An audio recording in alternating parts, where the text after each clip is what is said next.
Hi, I'm Belinda Luscombe. I'm an editor-at-large at Time magazine. Chris Kyle's a former Navy SEAL. He's also quite possibly the most lethal sniper in American military history. And he's here today to face a little smattering of friendly fire with 10 questions at Time magazine. Mr. Kyle, thanks for coming. Thanks for having me. So, we've got this new book, American Sniper.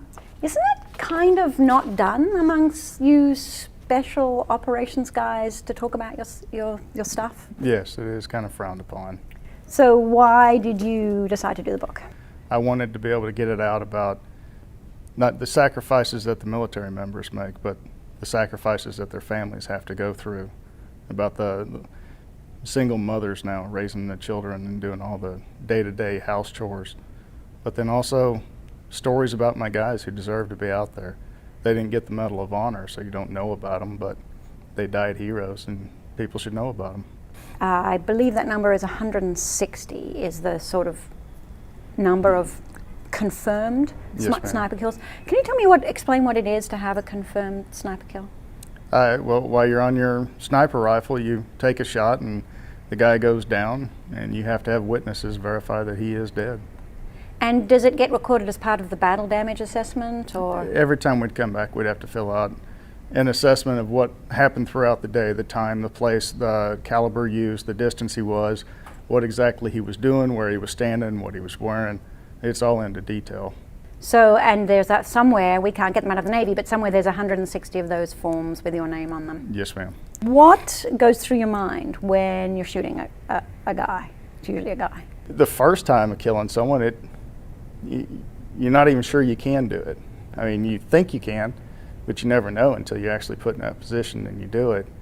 And then you double thinking yourself, like, can I really do this? And am I going to be okay? And then you're asking your leadership, am I cleared hot to be able to do this? Am I going to be in trouble? You know, this guy's really bad. And then you're worried, when you get home, are the politicians going to hang you out to dry and put you on trial for murder? The first kill that you write about in the book, you actually kill a woman, and she has in one hand the hand of her toddler, and in the other hand she has a grenade. Was that the hardest of the kills you had to do? I had to do it to protect the Marines, so do you want to lose your own guys, or would you rather take one of them out? Do you have two sets of kind of heads, in that you have your I'm back in America head and your I'm at war head? You're two different people. You turn it on and turn it off.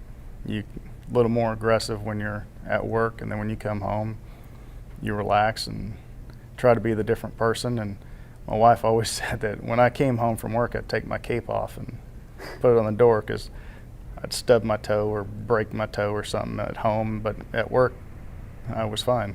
Does your wife still have to say your name before she gets back into bed? It's not as bad, but that was even before I was in the military. I've always been extremely jumpy when I'm asleep. And the reason your wife has to say your name before she gets back into bed? I will come up swinging. So it depends on how tired. If I'm out cold, then you can ring the doorbell and I'll be asleep. I have to ask this question, but are there any kills you regret? No. Not at all. Because you feel like it was either you killed them or they killed other Americans. Yes, ma'am. You know, you say in your book, actually, that most, and I think I'm quoting here, most Americans can't handle the reality of war, and the reports they sent back, the reports being the journalists, didn't help us at all. Which actually sounds a lot like Jack Nicholson and A Few Good Men. Did you realize that? You can't handle the truth. Is that how you feel, that yes, Americans ma'am. just can't? See, we should just, you're on Jack's side in this one. Yes, ma'am. You do not think. For the most part, the public are very soft. You live in a dream world. You have no idea what goes on the other side of the world, that the harsh realities that these people are doing to themselves and then to our guys.